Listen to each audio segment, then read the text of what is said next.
大家好啦，又係我拎啦。咁邊個話打橫拍好啲啊嘛，所以我打橫拍。咁我拎部機小心啲，跌埋落個煲度嘅。今日咧自己整飯就整得簡單啲。整呢個芝士番茄湯腸仔雜豆通粉，唔知佢加咗芝士之後搞到汁嘅白汁咁樣。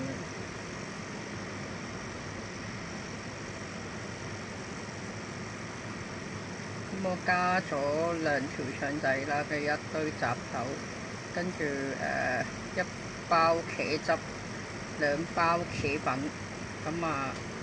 變咗咁樣啦簡單啲，因為簡單啲喎，一陣間嚟呢度食嘢，係咯，下次再同大家見面啦，拜拜。